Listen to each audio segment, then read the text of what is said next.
Buenas noches a todos y a todas. Bueno, acabamos de definir las cuestiones previas de lo que va a ser la conversación de hoy. El día de hoy, como les comentaba, vamos a contar con la especial participación de Roberto Feletti. Roberto es, además de ser integrante de ese gran programa que es Caníbales los domingos a las 11 con la querida Natalia Salvo, con Julián Guarino, con Juan Manuel Ubeira y con Aníbal. Es actual secretario administrativo de la Cámara de Senadores de la provincia de Buenos Aires. Fue diputado nacional por la ciudad de Buenos Aires entre el 2011 y 2015. Secretario de Economía y Hacienda del Partido de la Matanza entre el 2015 y 2019, entre otras actividades y ocupaciones. Así que bueno, muchísimas gracias, Roberto, por contar con tu presencia en la noche de hoy. Y para iniciar precisamente esta noche, quería darle la palabra inaugural a Amado Vudú. Amado, querido, buenas noches nuevamente y te paso la palabra. Hola, buenas noches a todas y todos. La verdad que no es una buena idea que yo haga la introducción hoy, porque si existiera algo de objetivo en la condición humana, se perdería y derivaría totalmente hoy. Pero bueno, como yo no creo en el objetivo, voy a hablar tranquilo. Hoy tenemos la posibilidad de compartir con Roberto. Me parece que más allá de todas y todos los que estamos, para Ricardo y para mí va a ser una cuestión particularmente interesante y lo vamos a tratar de aguijonear un poco. Pero esta presencia de Roberto se da en un momento, como todos los momentos, muy especial. Viste que dice, este es un momento muy especial. ¿Y cuál no? Este también es un momento muy especial. Como diría Edgardo Moca, la historia está hecha solo de coyunturas. Así que bueno, para mí Edgardo Roberto un tipo que yo conocía públicamente, un poquito en lo personal. Trabamos una muy buena relación cuando yo era director de ANSES y él estaba en el Banco Nación. Así es. Allá por el 2007-2008. Y bueno, a partir de ahí tuvimos la posibilidad de discutir mucho, compartir mucho, coincidir mucho, pelearnos bastante. No es un tipo fácil, cosa que me parece que es otro atributo positivo, ¿no? Porque parece que, como el otro día dijo Liliana Herrero, no quiero que digan que Horacio era bueno. Esa no es una cuestión que define a nadie. Bueno, este tampoco es un tipo fácil. Pero bueno, después Cristina tuvo la decisión de que yo fuera ministro de Economía y yo no dudé en llamarlo a él para ver si tenía ganas de formar parte de ese equipo como viceministro. Aceptó. ¿Por qué yo? Siempre es su pregunta, ¿no? Ahora después le voy a contar otra. ¿Por qué yo? Y bueno, entre esos porque yo había cuestiones políticas, cuestiones de su posicionamiento económico y cuestiones humanas también. Y la verdad que para mí fue una etapa de la vida tan lindos recuerdos, salvo el del descanso, cosa que no existió, pero el resto todos lindos recuerdos, porque Cristina también tenía una forma bastante particular que era el primer llamado de cada mañana era de ella, el último de cada noche era de ella, 7x24. Me acuerdo que teníamos, a veces, fuera la época de la crisis internacional, entonces había muchos viajes al exterior porque se reunían los ministros del G20 en forma casi permanente esos años, mucho más que lo que sucedía antes y lo que sucede hoy. Y nosotros siempre llegábamos atándonos los cordones de los zapatos bajando el avión porque, claro, no te podías ir un día o 2 días antes porque en nuestro gobierno eso no funcionaba. Y la vuelta era igual, ¿no? Con el bolsito a medio hacer. Pero bueno, con el disfrute de estar sirviendo a la patria y de estar haciéndolo en un gobierno que realmente servía a la patria y al conjunto de las y los habitantes. Y después de toda esa etapa, en la cual pasaron un montón de cosas, ¿no? Cambios en el Banco Central, la partida del presidente. De todo pasó, Vudú, de todo. Bueno, por eso lo vas a contar vos. Pero siempre lo cuenta mucho mejor y con más detalles. Él es un impresionista, yo miro de lejos así. Creo que soy un surrealista, si fuera Pinto. Y a partir de eso, bueno, en el gobierno de Cristina pasó algo que fue para mí memorable, ¿no? Que casi todos los ministros y algunas ministras tuvimos destino electoral, lo cual marca la impronta del gobierno, el compromiso que todas las áreas tenían con la vida diaria, no solo con la parte técnica o con el área propia. No había área propia. Había que estar jugando, tratando de jugar en todas las canchas, como dirían Juan y Edgar. Y bueno, él tuvo el honor de encabezar la lista en la ciudad de Buenos Aires. Entonces me acuerdo que esos momentos de cierre de lista deben ser como le está pasando a montones de gente ahora, ¿no? No hay nadie que se pueda quedar conforme. No se entiende muy bien por qué. Todos somos merecedores de no sé qué. Pero bueno, me vino a ver a la noche a casa. Digo, venite, que así charlamos. Y yo digo, bueno, mira, Roberto, vas a encabezarla. ¿Y yo por qué? Dijo. Y ese, ¿y yo por qué? Yo no sabía si lo estabas viendo como un castigo. No sé. Pero bueno, fue presidente de la Comisión de Presupuesto, hizo un excelente trabajo ahí también en el segundo mandato de Cristina, y después la vuelta de la vida lo llevó a la cuestión territorial nuevamente, porque él había sido territorial en la ciudad de Buenos Aires, en momentos muy difíciles, muy dolorosos y otros esplendorosos. Y a mí me pone muy feliz que él haya estado en La Matanza trabajando y ahora esté también en la cuestión de las legislaturas bonaerenses, porque si no estamos para hacer eso, en realidad lo otro ni se entiende y a veces pierde sentido el para qué. Cuando uno está en un municipio, ve todo, te golpea la puerta todos los días el para qué, literalmente. A veces con ganas, a veces con bronca, pero te las golpea todos los días. Y me parece, Roberto, que es una vuelta de tuerca en estos últimos años tuyos que te está haciendo también crecer un montón. Y ahora nos ilumina junto con otros caníbales los domingos, caníbales y caníbalas, no sé cómo se dirá. Caníbalas.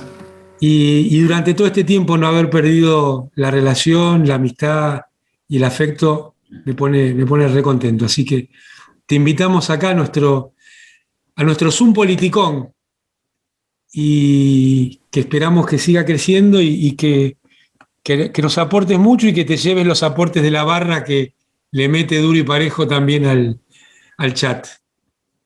Impiadosamente. Gracias por venir. Al contrario, gracias por la invitación. No sé cómo es, arranco.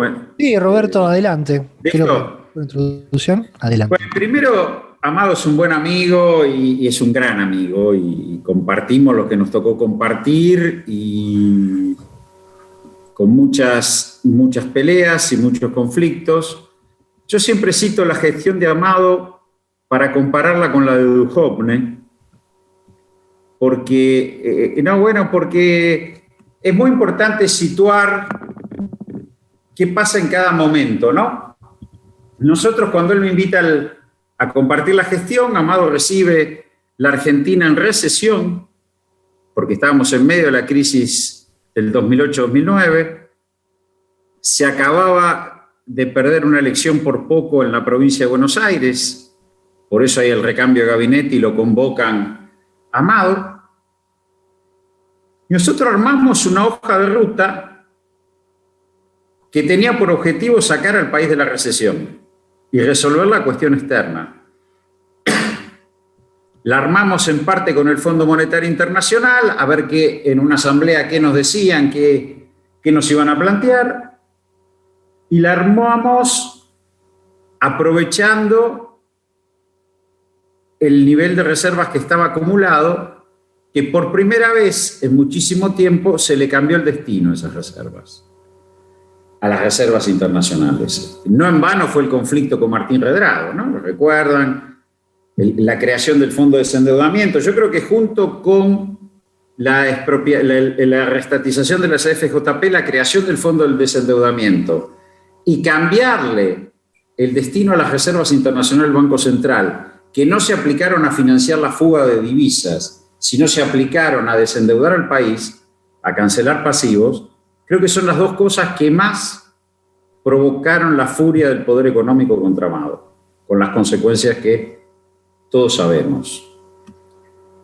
Esa hoja de ruta que se discutió tenía por objetivo armar el segundo canje de deuda, que se alcanzó lo que se había planteado. Se hicieron acuerdos con los organismos multilaterales en ese momento para cambiar inversión ya hecha por fondos frescos, sin condicionantes. Se recibieron derechos especiales de giro, como se va a recibir ahora, y sacamos 6.500 millones de dólares de la reserva. Amado armó un fondo de 11.500 millones de dólares para recuperar el país. 11.500, digo, retengan esta cifra, yo sé que es pesado, pero 11.500 millones de dólares. El país creció, medido por Todesca, no por nuestra gestión.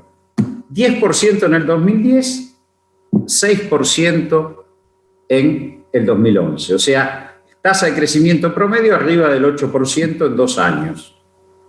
Entonces, Amado recibe el país en recesión, la elección perdida en la provincia de Buenos Aires, y Amado se va del ministerio con el país creciendo al 8% anual y una elección ganada en forma arrolladora, no en vano.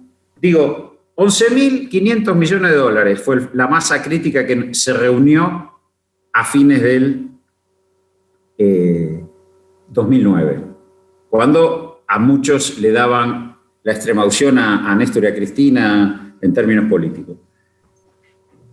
También, y ahora por eso digo lo del fondo de desendeudamiento, en esa época los medios dominantes decían: las reservas del Banco Central son de todos los argentinos, no las pueden usar para... No, esa cosa, decían eso. El debate económico era cómo nosotros agarrábamos un montón de reservas que estaban en el Banco Central, armamos un fondo de desendeudamiento y pagábamos deuda y bajábamos el pasivo. ¿Sí? Y ordenamos el sector externo. Y nos decían, las reservas son de todos los argentinos, no son de vudú, qué sé yo. Bueno. Ahora, 11.500 millones de dólares. Macri recibió 45.000 millones de dólares. 45.000. O sea, 4 veces nuestro fondo crítico que reunimos a fin del 2009. Lo recibió casi regalado. Se llamó Trump, qué sé yo. 45.000 millones de dólares. 4 veces. El país cayó un 2,2 en el 2018, un 2,7 en el 2019. O sea, la economía se contrajo casi 2,5 por año contra nosotros, que creció al 8, con 4 veces menos volumen de dinero volcado en el país. Lo cual, eso demuestra el latrocinio contra la Argentina, ¿sí? El latrocinio contra la Argentina y la ineptitud de estos tipos, que además pierden una elección en primera vuelta. Es increíble que alguien haya recibido 44.000 millones de dólares y pierda la elección en primera vuelta. Amado, con la cuarta parte, ayudó a que hubiera la reelección. Duhovne, no sé dónde está, debe estar en Punta del Este. Amado está preso. Digo, eso no hay que olvidar, Eso. Yo no quiero ponerme meritocrático, pero por lo menos bilardista para los que les gusta el fútbol. A Bilardo, los resultados mandan. 11.500 millones de dólares, tasa de crecimiento promedio del 8% anual y un resonante éxito político. 44.500 millones de dólares, caída de la economía, una contracción de casi el 5% en 2 años y derrota electoral en primera vuelta. Digo, ¿a dónde está la plata? ¿A dónde se fue? Bueno, es toda una discusión que ahora la podemos tratar, pero quiero decir, cuando se comparan cuestiones y se analizan cuestiones y se hablan de cuestiones, muy poco se dice de este proceso en el cual el crecimiento económico de la Argentina en 2 años fue explosivo. Y además se hizo, y este es otro dato no menor que logró Amado, desde un nivel de salarios altos, es decir, no se hizo sobre la base de aprovechar un escenario de salarios bajos, sino de salarios que ya estaban recuperados. Entonces, me parece que esto también hay que tenerlo en cuenta. Si uno compara la gestión de Amado, bienio 2009-2011, contra la gestión de Duhovne, bienio 2018-2019, pero sobre todo las consecuencias políticas y personales del derrotero de los ministros de Economía o de los referentes económicos de la oligarquía. ¿No? Esto no es un tema menor, porque Sturzenegger estuvo en el megacanje y construyó la bomba de la LEVAC y habla y nos da cátedra de cómo tendríamos que hacer las cosas, qué sé yo. Digo, todo muy raro. El otro día Sanleris, que provocó que la tasa de interés estuviera en el 70%, fue uno de los responsables de la fuga de divisas del Fondo Monetario Internacional, estaba explicando qué teníamos que hacer para crecer, qué sé yo. La verdad que Amado y yo no teníamos grandes pensamientos de cómo crecer, solo sabíamos que teníamos que reunir una masa crítica de fondo lo suficiente para y ordenar la cuestión externa, que se hizo con el segundo canje, para lograr la recuperación económica y crear esa posibilidad de superar la crisis del 2008. Y eso se hizo. Digo, Amado llega a vicepresidente en el marco de esa gestión. Y es cierto, fuimos competitivos electoralmente, no solo la elección se ganó, sino que también acompañando a Cristina y Amado en la boleta en Capital, 5 diputados ingresaron, algo que no ocurría desde Herman González. Quiero decir, podíamos mostrar nuestra gestión. Pero bueno, esto, nada. Cuando uno vive esas experiencias, después es muy difícil desarmar las relaciones de años. Y nunca dejaré de agradecerle haberme convocado para participar de esa experiencia. Después todo lo demás, qué sé yo. Pero bueno, volvamos a lo que voy a intentar aportar y para que conversemos, discutamos. Voy a tratar de ver la coyuntura, como dice Moca, la historia es una suma de coyunturas, pero voy a tratar de ver la coyuntura y el movimiento estructural en la coyuntura. ¿Cuál es la política económica del gobierno? No confundamos política económica con políticas sociales, ¿sí? La tarjeta alimentar, el IFE, el REPRO, la ATP. Hablemos de la política económica. El gran esfuerzo de política económica del gobierno el año pasado fue la reestructuración de deuda. Es decir, lograr reestructurar 66.000 millones de dólares de deuda privada que habíamos recibido, heredada, en el entendimiento, y vuelvo a comparar con la gestión de Amado, que una reestructuración de deuda crea un clima favorable, crea un escenario favorable para ingreso de dólares financieros.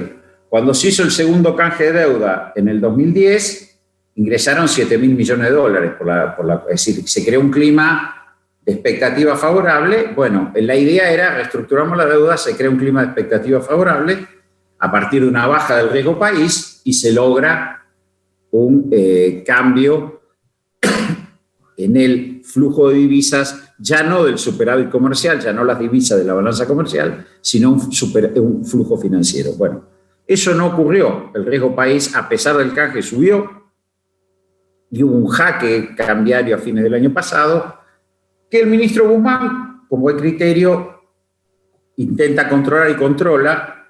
En lo que el ministro define, después de esa reestructuración de deuda a principios de este año, tranquilizar la economía. El objetivo del gobierno arranca el 2021 en tranquilizar la economía. ¿Qué es tranquilizar la economía? Bueno, crear condiciones favorables para una recuperación acelerada de la mano del sector privado. ¿Qué son esas condiciones?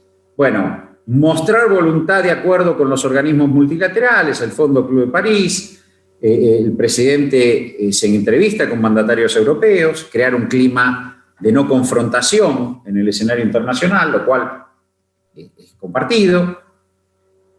El segundo punto, el segundo issue fuerte de política económica es la prudencia fiscal. Es decir, comienza a bajar el desequilibrio fiscal que se acumuló durante la pandemia. Es decir, no por la vía del ajuste explícito, nominal, sino real. La recaudación crece mucho y el gasto crece bastante menos que la recaudación y por debajo de la inflación. Es decir, hay una contracción 10-12% de gasto público en términos reales y un crecimiento importante en la recaudación, con lo cual el déficit comienza a achicarse. Voluntad de acuerdo con los organismos multilaterales, con gira internacional incluida,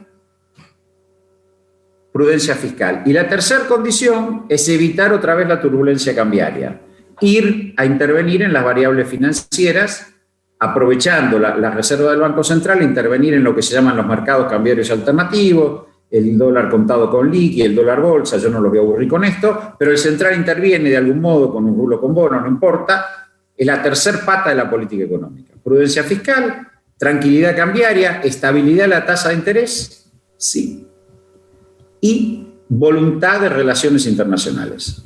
Esos son los tres ejes de política económica que el ministro define como tranquilizar la economía. Con otro punto, la recuperación o el programa, si se quiere, antiinflacionario, sí va a dar en las mesas de consenso. Es decir, en paralelo a estos tres ejes, se abren las mesas de consenso y se procura acuerdos de precios y salarios que permitan, con las tres condiciones de borde macro, la economía más tranquila, las variables financieras tranquilas, intentamos acuerdos internacionales, prudencia fiscal, el sector privado y los sindicatos arreglan el despegue. Bueno, eso no ocurre. La mesa de consenso fracasa y fracasa el plan que se había para controlar la tercera variable, que eran los precios. Ustedes saben que un programa económico, en términos de estabilización, tiene tres variables: el dólar, es el tipo de cambio, la tasa de interés y los precios. Tasa de interés y dólar lo lograron con el esquema de política económica tranquilizar, pero se les escapa la inflación. Se escapa la inflación porque hay una embestida empresarial, en parte rentista, en parte política. Es decir, la mesa de consenso fracasa. ¿Dónde fracasa? Fracasa en un tema elemental, central, decisivo, que son los alimentos, y también en la energía. Ustedes saben que no hay mercado interno posible, no hay política de ingresos que alcance si los ingresos populares se van por llenar el changuito y pagar la luz y el gas, que son bienes de consumo esencial. La energía y los alimentos hacen a la calidad de vida, pero también tiene que haber resto para el mercado interno. No hay mercado interno, no hay indumentaria, no hay recreación, no hay gastronomía, no hay vacaciones y no hay ese elemento.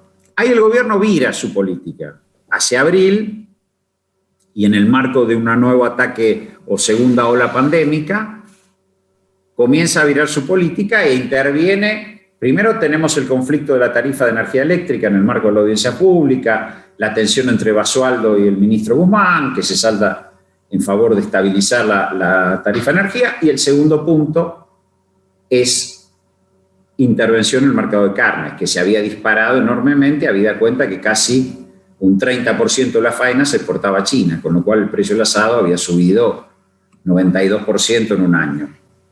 Ahí el gobierno interviene en el mercado de carnes y frena los aumentos de energía eléctrica, es decir, hay un viraje y comienza a variar la política de prudencia fiscal, todavía no tanto, los números de mayo dan todavía consistencia fiscal, pero comienza a variar.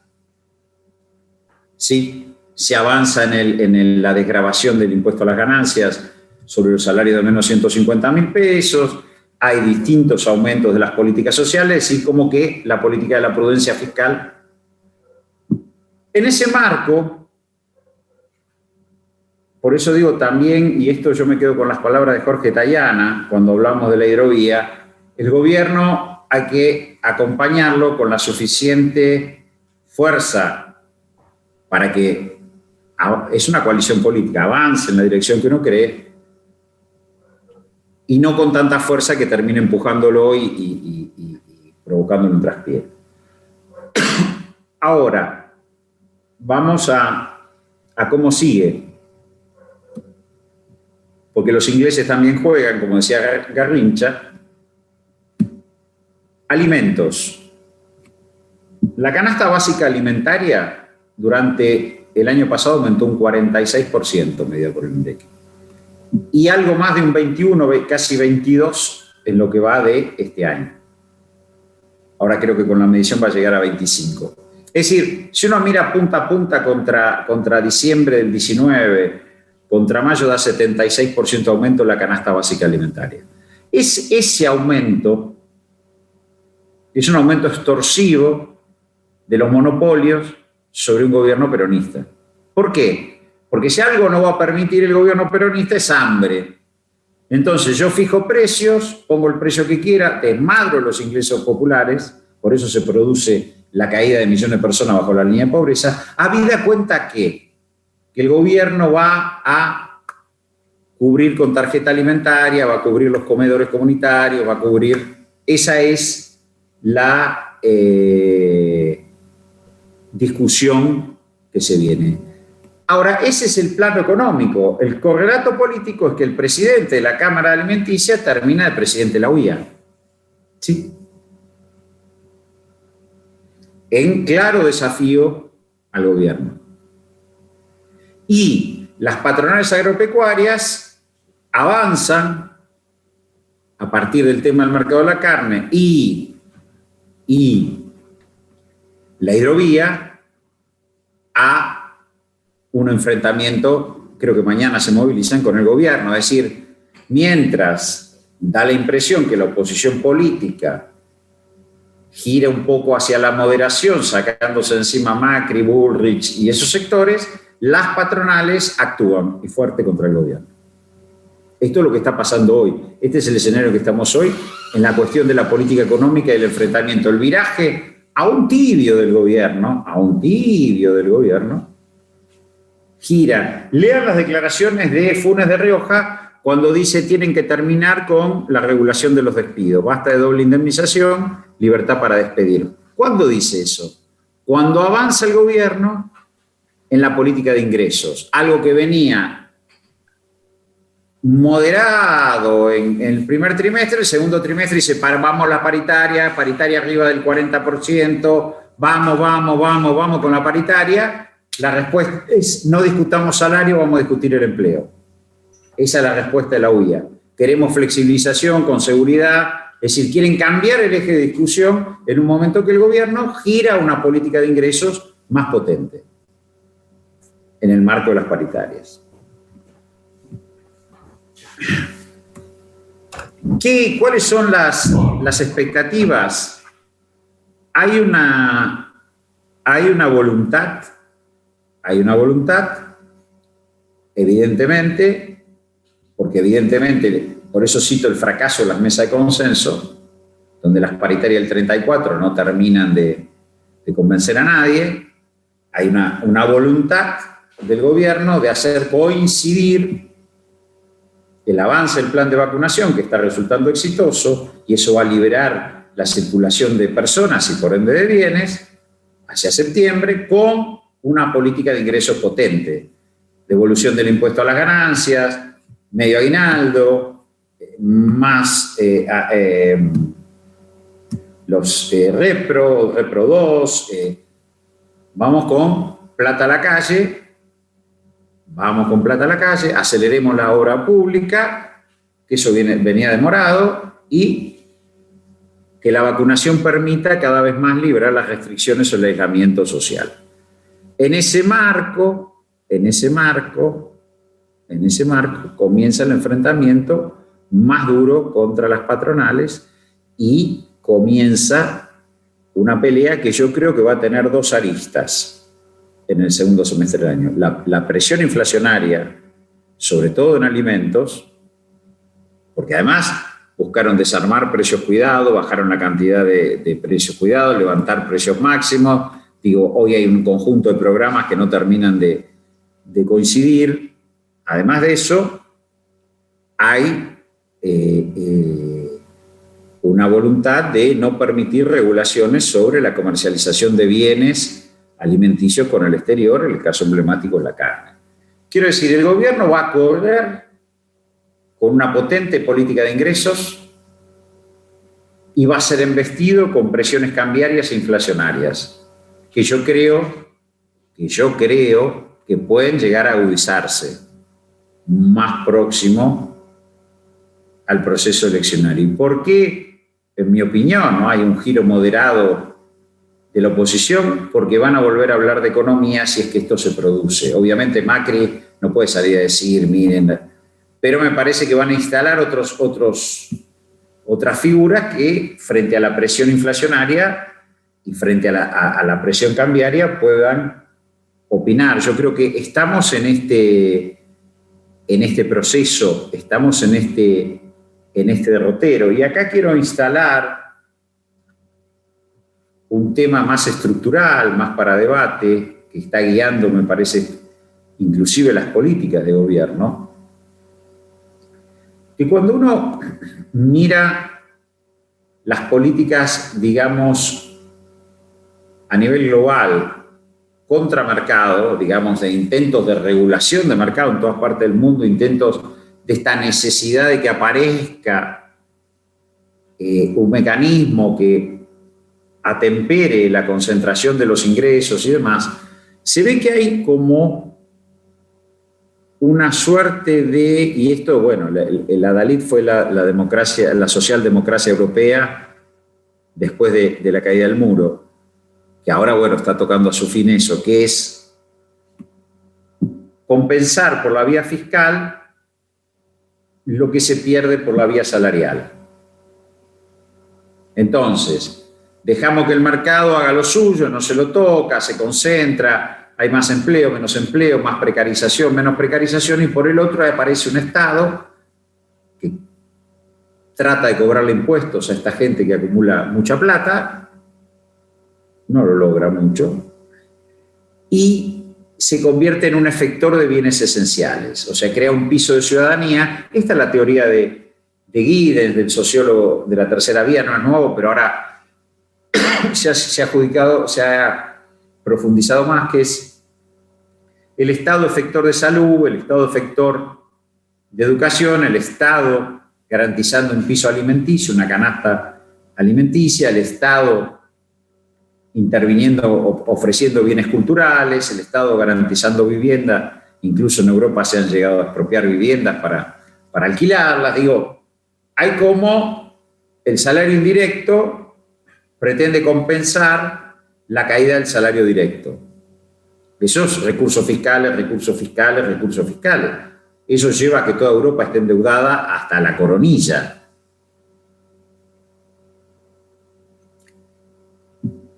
Eso tiene varias consecuencias. Primero, que si alguien no tiene su salario potente, bueno, no puede elegir qué consumir. Sobre todo en el tema alimenticio, está bien. ¿Es bueno garantizar una canasta básica alimentaria? Sí, es bueno. Es bueno, sí, pero también uno de los legados del peronismo era que el trabajador con su salario podía más o menos elegir una canasta de bienes diversificados en la Argentina, ¿no? Un país que produce alimentos. Me parece que este giro a la moderación, que hay que engancharlo con lo que pasa con Lula en Brasil, donde, bueno, de golpe lo golpean a Moro, sacan las causas contra Lula, la preocupación de la indefinición electoral en Perú, los conflictos de Colombia, los conflictos de Chile, empiezan a hacer pensar a muchos que, bueno, vamos a tratar de... Bueno, me parece que estructuralmente sobrevuela sobre la Argentina la posibilidad de instalar un esquema donde el salario indirecto sea más importante que el salario directo. En un remedio, como siempre, débil de lo que ocurrió con la socialdemocracia en Europa. Estamos en ese forcejeo. Por el otro, hay patronales agropecuarias irreductibles, irredentas, decididas a no bancarse nada que tenga que ver con el peronismo, que quieren hacer lo que quieren. También en las patronales agropecuarias hay que ver los posicionamientos del Consejo Agroindustrial Argentino, que está advirtiendo, cuidado con la crisis social, hay que industrializar la ruralidad, como decíamos nosotros en nuestro gobierno. Digo, me parece que aparecen voces mezcladas que sobrevuelan este conflicto inmediato de la coyuntura, que es presión sobre el tipo de cambio, presión inflacionaria, versus un gobierno que mete el acelerador en la política de ingresos. Ahí estamos. ¿Cómo esto se define en el proceso electoral? Bueno, yo, si me preguntan, soy optimista, creo que la elección se gana. No creo que...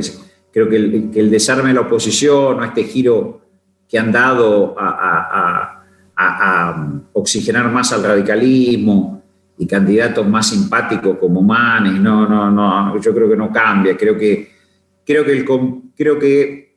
el otro día me preguntaban en una videoconferencia cómo encarar de cara a la elección, cómo ir a la elección. Y yo decía, miren, hay que trabajar con los 13 millones de ciudadanos y ciudadanas que nos votaron en octubre del 2019. Yo no creo que se pueda ir más allá de eso. Creo que hay que renovarle la esperanza, mostrarle el compromiso, mostrar los activos, que es haber impedido el colapso sanitario y haber impedido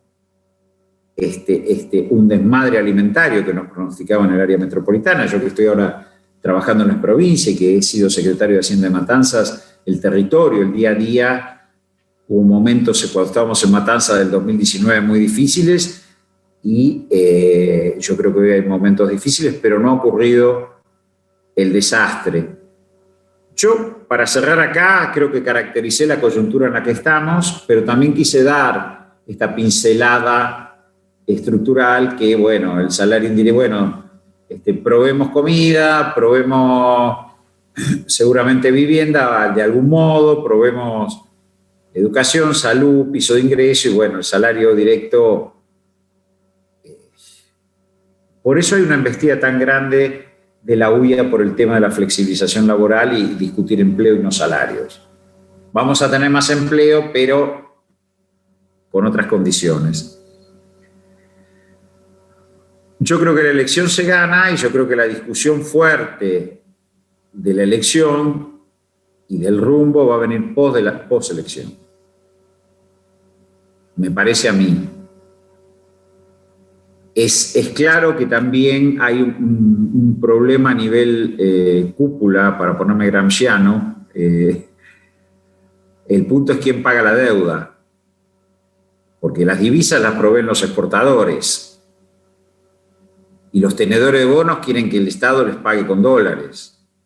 Esas crisis entre los exportadores que no quieren entregar las divisas y los demandantes bonistas de divisa, las dos reestructuraciones de deuda anterior se saldaron. El plan Brady, que fue la reestructuración de la deuda heredada de la dictadura durante el gobierno de Menem, se saldó con las privatizaciones. Es decir, efectivamente el plan Brady era una reestructuración de deuda, si se quiere, beneficiosa, pero el costo era apertura, desregulación y privatizaciones. Entonces, el producido de la venta de las empresas públicas proveyó los dólares que alcanzaran para pagar la deuda y para que los tipos siguieran apropiándose de dólares. En el caso de nuestro gobierno, con los canjes 2005-2010, la enorme quita de capital, la baja de 2/3 de capital, redujo los servicios de interés y que se pagaron con la renta agropecuaria. Es decir, prácticamente si uno mira los vencimientos de deuda y los ingresos por retenciones, están casi calzados. Es decir, por eso nos sentimos durante 10 años el peso de la deuda. Se pagaba con la renta agropecuaria. Entonces también de algún modo se saldó esa puja.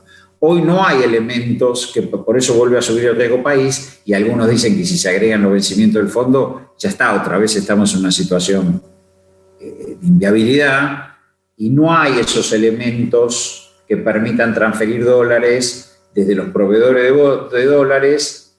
En el caso de Menem fue la venta de las empresas públicas, en el caso de Néstor y Cristina fue los derechos de exportación a los servicios de deuda. En el caso de Néstor y Cristina se pudo hacer por, reitero, 2/3 de quita de capital, con lo cual los servicios que devengaba ese capital eran manejables.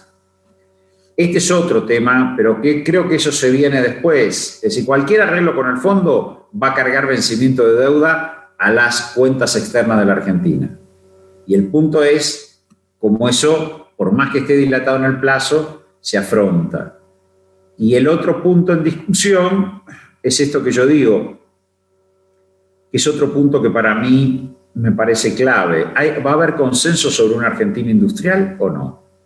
Porque un país que tiene 97% de población urbana, las áreas metropolitanas son inviables si no hay industria.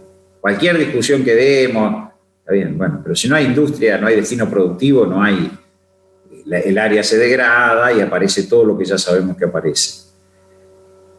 ¿Se puede lograr un proceso industrial sobre la base de apropiar renta agropecuaria al respecto? ¿Se puede lograr que los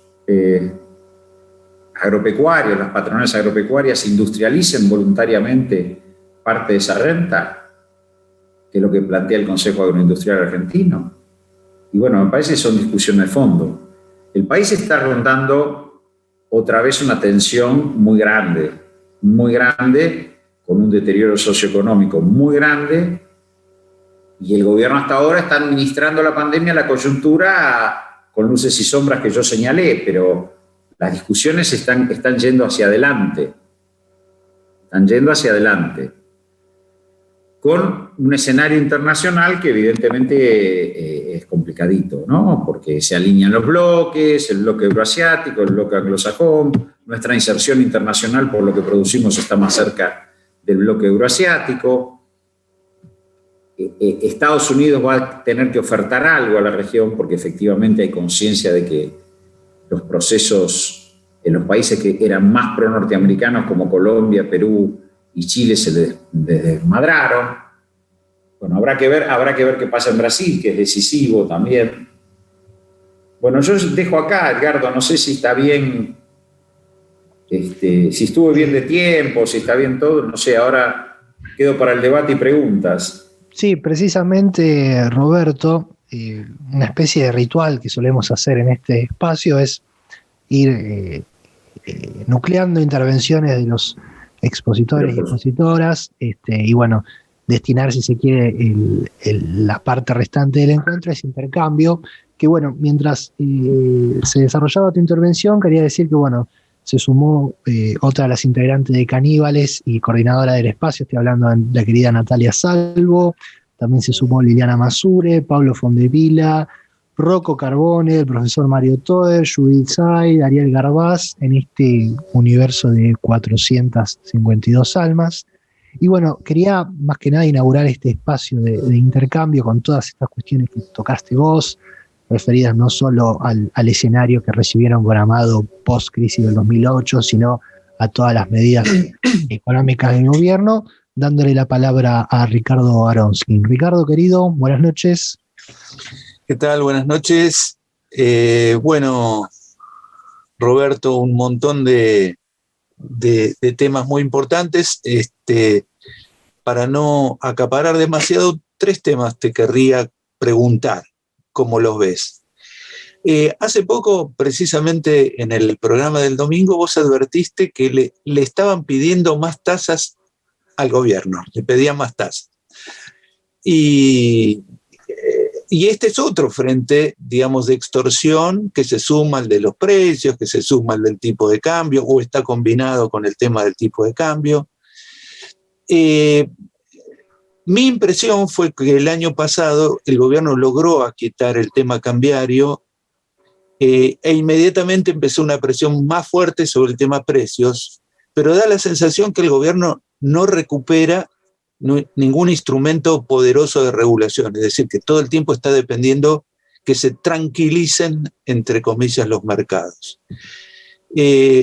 La pregunta que hace muchísima gente nacional y popular, progresista de izquierda, es, bueno, ¿y entonces qué instrumentos podremos pensar para poner más bajo control esta situación? Incluso algunos compañeros acá preguntaban en el chat, bueno, ¿y qué hacemos con los alimentos? ¿Qué hacemos con los alimentos?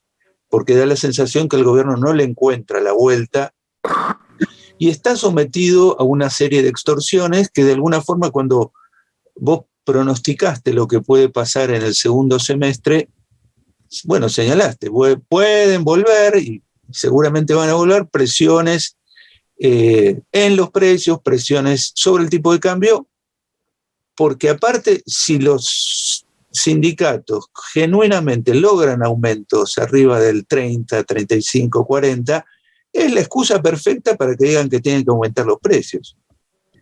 Entonces, la primera pregunta es esta: ¿cómo enfrentar esta extorsión permanente a la que está sometido un gobierno que no tiene demasiados instrumentos ahora en la mano para poner bajo control esa situación? La segunda pregunta que te quería hacer tiene que ver con este tema del empresariado, que yo coincido completamente con la descripción tuya.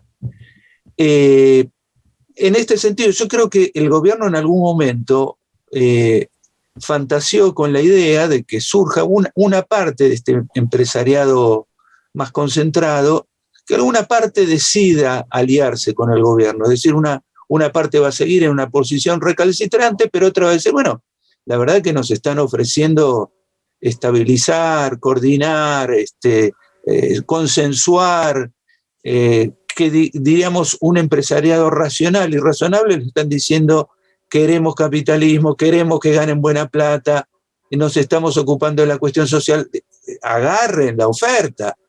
Y la sensación que vos transmitís y que yo comparto es que no aparece ese sector dialoguista, sensato, racional, razonable. Y estamos frente a un problema, porque si esa patota poderosa empieza a tener hasta una función electoral, bueno, vamos a estar frente a un problema serio. Digamos, ¿qué hacemos frente a un tipo de empresario así? Y la tercera tiene que ver con algo que pasó ayer, digamos, que fueron estas declaraciones lamentables de la calle, diciendo, bueno, Uruguay hace su propio juego y va a ser tratado de libre comercio, y bueno, y lo tenemos ahí a Bolsonaro, y Paraguay es lo que es. Digamos, ¿cómo seguimos adelante con un proceso de integración regional tan necesario, tan importante, tan estratégico, si nuestros socios están en cualquiera, digamos, están en hacer libre comercio con el planeta Tierra, que es el arrasamiento de la industria regional? Así que esas eran las tres preguntas que te quería plantear. Bien, tres temas. Primer tema, la tasa de interés efectivamente es el precio que te piden que le pagues para quedarse en pesos y no ir a los dólares, ¿sí? Si no me subí la tasa, deshago mi posición de peso y me voy a los dólares. El gobierno la viene enfrentando. Hasta ahí, yo creo que podría haber sido más enérgica. Ahí tenemos una primera regulación, que es la regulación en la relación con los bancos, sobre todo con la banca privada. Yo creo que podría haber habido una acción mucho más enérgica de transformar parte de las LELIQ, de los instrumentos que el central le da a los bancos para absorber pesos, en préstamos al sector privado, a una tasa mejor. Digo, hoy no, esa presión está, la suba de la tasa de interés, y además, y ahora lo vamos a relacionar con tu segunda inquietud, Ricardo, esa presión está. Queremos, si nosotros vamos a financiar al Banco Central o vamos a financiar al Estado, queremos tasa de interés más alta. Eso está planteado y está flotando. El segundo punto, que tiene que ver con el empresariado, esto es lo novedoso para un gobierno peronista, para una coalición peronista. No hay un sector importante, por lo menos importante en términos de peso económico, podría haberlo, pero articulado políticamente, que quiera aliarse al gobierno. Una de las cosas, y Amado lo recordará mejor que yo, que teníamos cuando la economía empezó a despegar, después del segundo canje en mayo del 2010, es que el empresariado en general se volcaba a apoyar. Nadie estaba apostando contra Cristina, digamos, en ese momento. Peronismo enfrenta una opción clasista, como pocas veces se enfrentó, es decir, no hay. Y no hay, efectivamente, cuando yo describo la política económica y los tres ejes, tranquilizar la economía, la búsqueda de consenso, el escenario internacional, es porque está buscando, diciéndole, muchachos, tienen energía barata, tienen mano de obra barata, porque efectivamente el salario en dólares, tienen un gobierno que le va a proteger el mercado interno, reestructuramos la deuda con el sector privado, o sea que por varios años el peso de los vencimientos no va a estar. Están dadas las condiciones para el despegue. Estaban dadas las condiciones para el despegue. Inclusive para demandar más pesos, no presionar sobre la tasa de interés o presionar sobre el dólar, sino para decir, bueno, por 5 años yo tengo un horizonte de hacer negocios con Argentina. No apareció. Esto es el dato. Por eso el gobierno empieza a virar. No apareció un sector del empresariado relevante que dijera, y si uno mira la tasa de crecimiento del primer trimestre del PIB está muy dinamizada por la inversión y hay incremento de bienes de capital, pero evidentemente ese sector, y tal vez, no sé, será una tarea del Ministerio de Producción, no está articulado políticamente, no aparece, no emerge, pero todo estaba dado a principios de este año para un despegue importante. A lo mejor se produce, todavía no es un dato, estamos ahí, pero no está dado para que yo presiono sobre el valor del dólar, sigo con la inflación, hago declaraciones altisonantes diciendo tiene que haber flexibilidad laboral, los impuestos son muchos, eso pasa cuando se acaban los dólares dentro de 4 o 5 años, pero ahora no. Yo creo que la mesa de consenso iba en esa dirección. Ahora, al peronismo le aparece una opción clasista. Es decir, si uno mira a los actores que acompañan el gobierno, no hay pata empresarial, por lo menos no hay pata empresarial fuerte. Y esto es todo un problema para el peronismo, ¿no? Cuando la cosa se pone clasista, el peronismo titubea, me parece que es una discusión, porque acá evidentemente hay un sector del empresariado que no estaba tan presente en el 2015, por lo menos de lo que me tocaba ver a mí como presidente de la Comisión de Presupuestos. Es más, había un sector del empresariado que miraba con simpatía a Scioli o a Massa, no Macri. Hoy hay un sector del empresariado que compró mucho el macrismo. Hago negocios de nicho, y valorizo financieramente y me llevo la plata afuera y no me importa nada. Esto está planteado. Esto que yo digo, ¿cómo se explica que suba la canasta básica alimentaria 46% cuando la economía cayó casi un 10%? Si no es sobre la base de una presión extorsiva donde un gobierno va a poner plata. Rompe toda teoría económica. Ilógico, es inconsistente. Semejante inflación con semejante caída. Si no es porque hay un comportamiento monopólico que sabe que el Estado le va a cubrir la diferencia de venta, porque si pensara que el Estado no le cubre la diferencia de venta, no lo haría. Que además el Estado lo tiene que hacer para evitar el hambre, pero pero esa es la lógica que hay que romper. Y cuando vos hablas de herramientas, nosotros en nuestro gobierno logramos expansión con cierto control de precios, es decir, con el salario ganando sobre la presión de precios, en base a una política de regulaciones que primero tuvo una etapa directa de trabajo con la concentración económica, es decir, llamar a los tipos, una de las ventajas de la concentración económica, que son pocos, llamarlos y decirle, esto va a ser así, porque si no, tenemos la FIP, una relación directa con un empresariado que no enfrentaba de este modo, ojo, con una fuerte dinámica de obra pública, con aumento de la oferta de energía, es decir, eso dura hasta el 2013. Ahí hay un sector del empresariado que se va con Massa, no con Macri, Eso dura hasta el 2013. Después hay una política de regulación sobre la base de precios cuidados que abarcaba 700 productos que estaban en todos los supermercados, también con la impronta del gobierno nuestro, ¿no? Hoy me parece que hay un empresariado que no quiere que esté este gobierno o que este gobierno no se consolide. ¿Sí? Esto es lo nuevo. Entonces, no se explica tampoco la presión sobre los mercados de cambio alternativo. Ni bien se recuperó un poco la economía, yo ya voy a comprar dólares. Esto pasa 3, 4, 5 años después de la recuperación, cuando, ven que tienen que invertir, van a ver cuando ocupan toda la capacidad instalada, ven que llega la inversión, ahí empieza, las paritarias ya le comen mucho de la facturación, pero en un momento donde está la mano de obra devaluada, hay energía, hay un gobierno peronista que protege mercados. Y en el tema Mercosur, Ricardo, yo creo que nos falta el socio mayor con el que nosotros ampliamos soberanía y construimos lo que construimos en la primera década y media, que es la defección de Brasil. Digamos, después del no al ALCA, en Mar del Plata, el 2005, avanza la UNASUR y Sudamérica se vuelve un escenario grande de negocios. Crece muchísimo el comercio intrarregional, nosotros exportamos, ya sí, me van a decir, pero era deficitario en divisas, sí, bueno, pero exportamos 350.000 autos, el ESMATA estaba bien pago, Brasil con Argentina intervenían en los conflictos como el que tuvo Correa o el que tuvo Evo.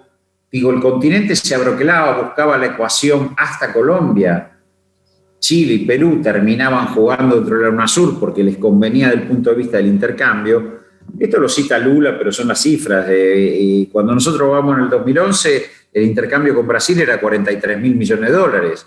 El 2019 cerró en 20.500, es decir, alguien rompió, divorció. Digo, si uno mira las inserciones internacionales de Argentina, por lo menos las más recientes, la alianza que intenta el gobierno de Menem con las empresas europeas que escapaban de Maastricht, predominantemente españolas, pero también italianas y demás, y con esos países que le dieran sustentabilidad a la Argentina, evidentemente España no podía sostener a la Argentina ni por flujo de inversiones ni por intercambio. Ahora, cuando nosotros nos armamos en la UNASUR y en el Mercosur, ahí se produce una alianza muy virtuosa, donde terminamos pensando que vender en San Pablo como vender en, no sé, en La Matanza, empieza todo un proceso, se habla de dolarizar, digo, se va produciendo una integración virtuosa. Argentina es proveedora de bienes industriales a la región. Entonces, no es lo mismo. Ese fue el escenario de inserción internacional más virtuoso, tal vez, si mira la historia, tal vez uno de los más virtuosos, porque era un escenario de expansión recíproca, de protección política y con vínculo industrial, con valor agregado. Aún dependiente, todo eso son discusiones, pero hoy eso no está y hay que esperar a que vuelva Lula. Entonces Uruguay se hace el vivo, qué sé yo, en un contexto donde, bueno, la pandemia le habilita ese tipo de cuestiones. Ahora tampoco queda muy claro dónde va a ir a parar Uruguay, digo, en este marco. No sé qué es lo que, digamos, puede ser que Estados Unidos reflote el ALCA, reflote un área de libre comercio de nuevo. No está tan claro porque Trump generó una impronta de reindustrialización norteamericana que no sé si es tan fácil que le den marcha atrás. Después de todo, Trump sacó 74 millones de votos, tampoco, digo, qué sé yo, no, hay que ver todavía. Sí es cierto que afrontamos una situación de conflicto internacional sin nuestro hermano mayor, nuestro hermano grandote, que nos llevaba y podíamos entre los dos hacernos los guapos. Digo, a mí me tocó, cuando acompañaba a Amado en los escenarios internacionales, el peso de Argentina y Brasil juntos. Yo recuerdo cuando hicimos el encuentro del ministro de Economía y de Banco Central en Buenos Aires, que vinieron todas las delegaciones. Guido Mantega dijo en ese momento, nosotros tenemos que comprar el BID. O sea, ese era el 30% del BID que tiene Estados Unidos, comprémoslo y hagámoslo en banco. Esas cosas se pensaban, 2011, ¿no? Bueno, eso, Amado tiene más anécdotas para contar de esas que yo, pero digo, yo recuerdo eso, haberlo dicho, yo dije acá esto. Bueno, hoy luces y sombras de la inserción internacional, efectivamente no está Brasil.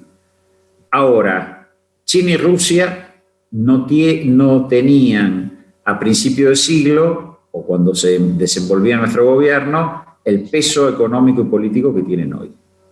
Es decir, Rusia recién estaba saliendo de los escombros del muro y China tenía una política mucho más cauta en su relación con Estados Unidos. Hoy hay dos grandes potencias que están tomando el guante del desafío. Pero para abordar ese desafío no tenemos a nuestro hermano mayor. Y ese es un problema en sí mismo. Yo creo que la política estadounidense hacia la región va a tener que tener alguna iniciativa. Si tomamos la Alianza para el Progreso, venían con el desarrollismo, el consenso de Washington venía con la modernización dependiente de las aperturas y demás. El ALCA era tratar de capturar y recíprocamente poder de compra. Son las tres iniciativas. Yo creo que acá ahora se va a volver a discutir algo, pero bueno, veremos. Ahora sí tomemos datos de que no hay un sector empresarial importante hoy, de peso, digamos, político-económico. Hay otro que a lo mejor habrá que explorar y constituir, pero no hay hoy que quiera acompañar, por lo menos dar estos 5 años de recuperación que están servidos para hacerlo. Y no lo han tomado, no han tomado ese es el fracaso de las mesas de consenso, que yo creo que el presidente, con un ordenamiento de borde de macro y esas mesas de consenso, confiaba en la recuperación. Bien. Ricardo, ¿querés hacer un comentario más? Pequeño complemento a esto que decía Roberto sobre una posible iniciativa norteamericana. El tema del impuesto global a las corporaciones y que tengan que pagar en el lugar donde venden los bienes y servicios. Yo creo que puede tener un impacto positivo para todo el mundo periférico. ¿No puede ser eso uno de los elementos? Puede ser. Ellos también tienen que defender al dólar como moneda de reserva, porque en el enfrentamiento con el bloque euroasiático, lo que apuestan China y Rusia es a perforar la capacidad de financiamiento de la economía norteamericana vendiendo dólares, emitiendo dólares.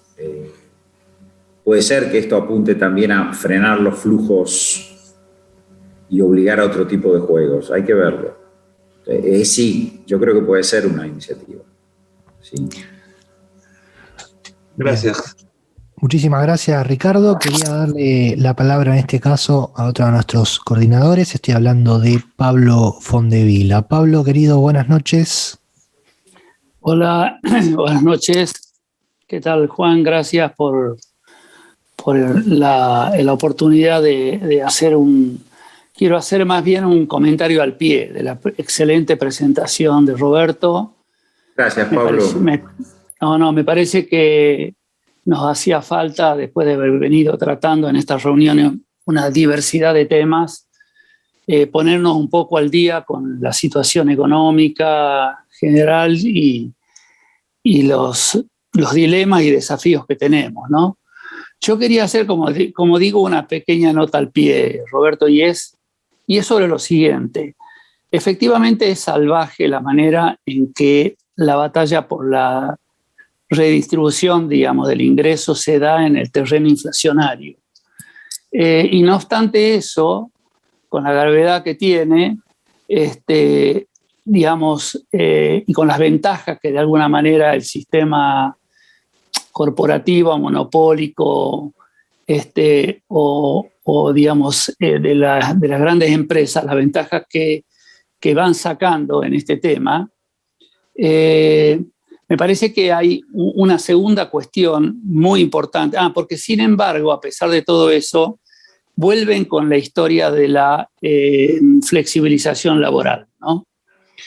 Y hay un elemento que me parece que está poco presente en los debates acerca de la cruda realidad social en la que nos empujan, de la grave realidad social que estamos viviendo, que es que además de combatir el proceso, digamos, inflacionario o la generación sistemática de provocaciones en materia, sobre todo, por ejemplo, de alimentos, que es un sector, digamos, que afecta directamente a los sectores más vulnerables y pobres de la Argentina, está el problema, digamos, de la enorme,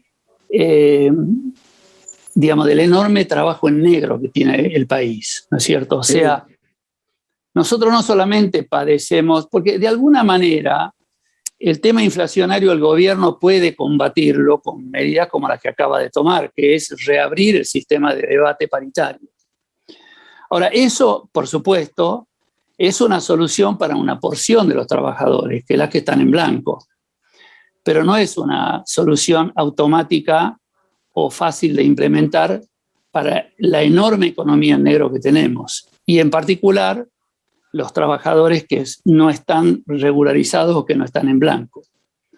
Entonces, aún con un 50% de los trabajadores en negro, vuelven a insistir con la flexibilización. Y esto teniendo en cuenta de que todas las empresas tienen un sector de su empleo en negro. No importa si son Techin o las pymes. Es una cuestión, una especie de estrategia y de maniobra generalizada. Ahora, eso no solamente daña el nivel de ingreso de los trabajadores, digo, ¿no? Que a su vez tampoco no son defendidos por los sindicatos porque están de alguna manera en la clandestinidad, sino que también daña severamente los sistemas de asistencia social del Estado, porque, digamos, tiene un impacto directo sobre el sistema de seguridad social y, por lo tanto, de la recaudación que tiene que ver con jubilaciones y asignaciones familiares. Así que, nada, me parece que debiera haber reacciones más fuertes con relación a este tipo de actitudes, porque veo de que hay quienes le dan algún tipo de entidad a la cuestión de que hay que flexibilizar si uno quiere mejorar la situación del empleo. Y en realidad no hay experiencias que demuestren que los empresarios reaccionan positivamente ante este tipo de incentivos, ¿no es cierto? Como pueden ser distintas maneras de flexibilización laboral. Así que nada, mi preocupación es que hay demasiado silencio en torno a la situación, digamos, difícil que pasa el trabajador irregular. Y que eso, así como la inflación es en la Argentina, digamos, un mal endémico, el hecho de que no hayamos podido ni siquiera en las mejores etapas de nuestro gobierno, del gobierno de Cristina, bajar de 40% el empleo irregular, es un severo llamado de atención. Probablemente es mucho más difícil de combatir que el propio proceso inflacionario que estamos viviendo. Bueno, esto, nada más. Preocupación porque resulta siempre difícil medir el impacto de este tipo de situaciones y está claro de que son totalmente, como también lo decía Roberto, inflexibles en la consideración de este tipo de situaciones. Baste señalar que al día siguiente de que el gobierno prohibió los despidos, Techin se permitió despedir 1.400 personas. Sí, por eso yo hablaba de la concepción clasista que había, no había búsqueda de alianza de clases, ese es uno de los problemas. Te corrijo, Pablo, en nuestro gobierno 34, llegó a bajar a 34 la informalidad. Bueno. Está bien, poca la diferencia, pero bueno. Sí. Pero lo que te digo es que ellos tienen hoy la posibilidad de un despegue económico fuerte, de acumular beneficios, de liderar un proceso, y la respuesta es no, quiero flexibilización laboral y presiono sobre el tipo de cambio y presiono con los precios. Bueno, pero yo creo que ahí hay yo no lo tengo claro, porque por ahí hay una burrada y no lo tengo tan claro, pero me parece que durante el macrismo se produjeron cambios en paquetes accionarios de empresas y procesos de concentración que te han generado un nuevo actor. Que no estaba presente en el 2015, que habría que estudiarlo. Yo la verdad no lo tengo muy claro. Pero es muy raro el desdoblamiento de la cúpula empresarial y el hecho que la inversión dinamice el crecimiento del primer trimestre con mucha importación de bienes capitales, como un desdoblamiento y hay un actor que no se articula políticamente, no sabemos ni quién es, ni dónde está, qué sé yo. Pero sí la cúpula empresarial lo quiere, baja de impuestos, flexibilización laboral y por ende baja de salarios, y a mí no me embromen en el manejo de mi mercado. Está así la cosa. Quiero agregar algo. Cada vez que hubo una ley o un proceso de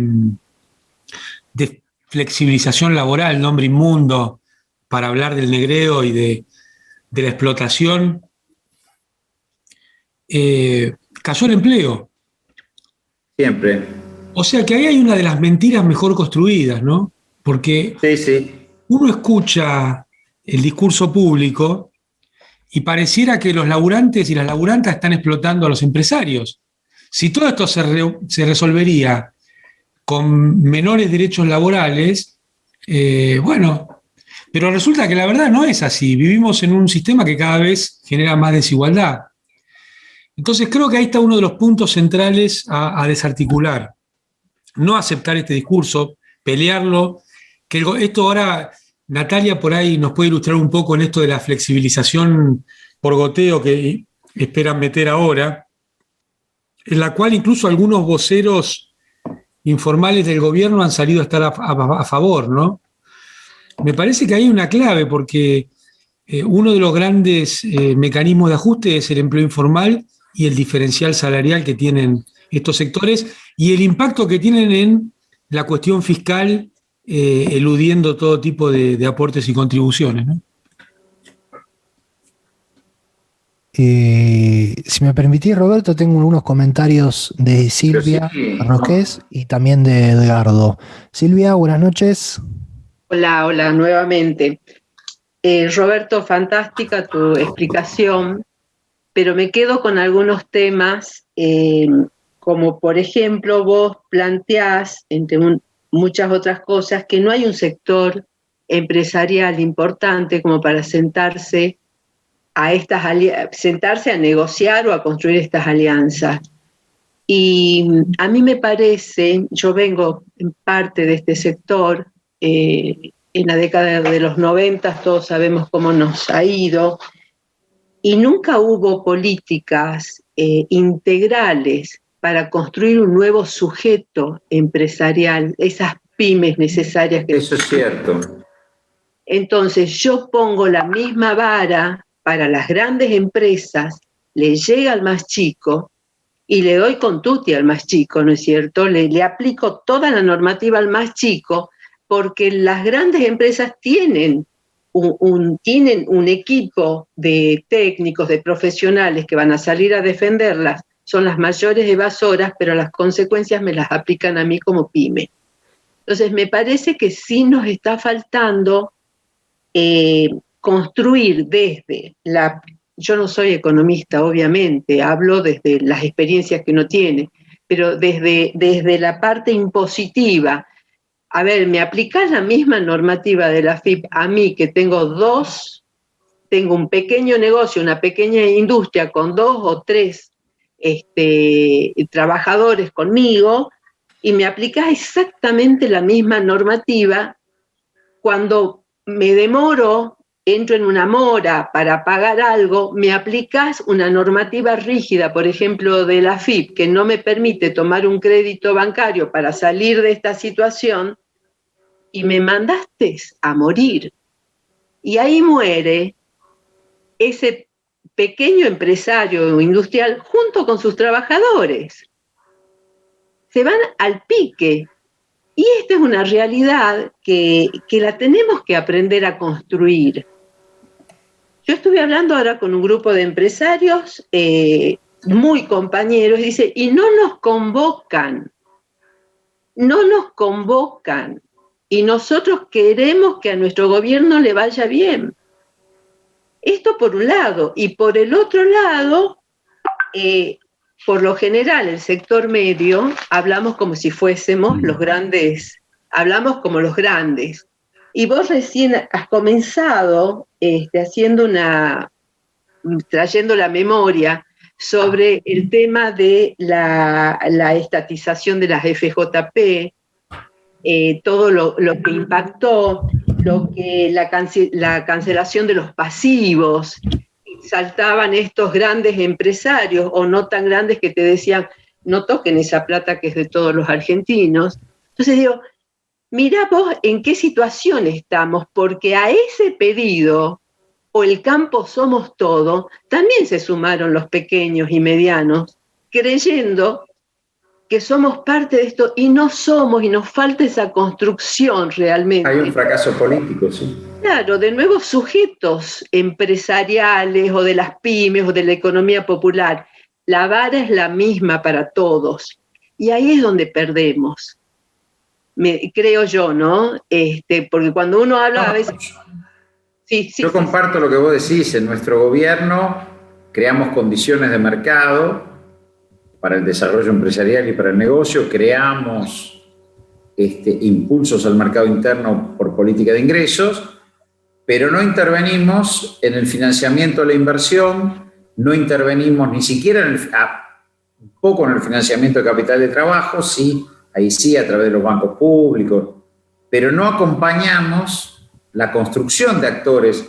Yo me acuerdo que estábamos en el Ministerio con Amado, habíamos visto que había más o menos 120.000 empresas medianas, no pequeñas. Bueno, a ver, hicimos un scoring, bueno, vamos a llamar a las que tomaron más gente, a las que exportaron, a las que incorporaron.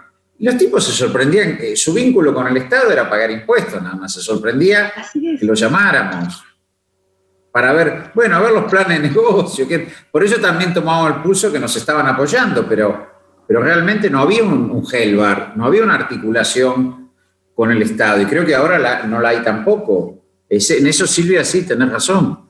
Sobre todo en el tema inversión. La inversión se autofinanció. Tuvimos tasa de inversión muy alta en nuestro gobierno, pero se autofinanció. Gente que reinvirtió ganancias porque, bueno, veía que la cosa iba. Pero no un banco de desarrollo como tienen los brasileños. Esos procesos no están en Argentina. Y además se suma la falta de federalización de las políticas. También. Al interior y al norte grande no llegan a veces esas propuestas que quedan en la pampa húmeda. Entonces, claro. Y nosotros tenemos todo más caro, el transporte, los servicios. Digo, creo que sería muy bueno si podemos construir, ¿no?, estos nuevos sujetos que con la producción.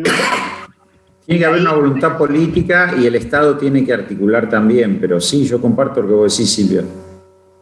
Gracias, Roberto. Y quiero aprovechar para decir solamente esto, que esa pyme, esa economía popular, ese industrial, realmente invierte en el país. Y esto está vinculado con el día de mañana, que tiene que ver con nuestra soberanía. Entonces, y bueno, hay que construir un sector de producción y consumo menos transnacionalizado. Esa fue una de las grandes apuestas poco exitosas que tuvimos. Sí, pero estamos a tiempo, hay que hacerlo.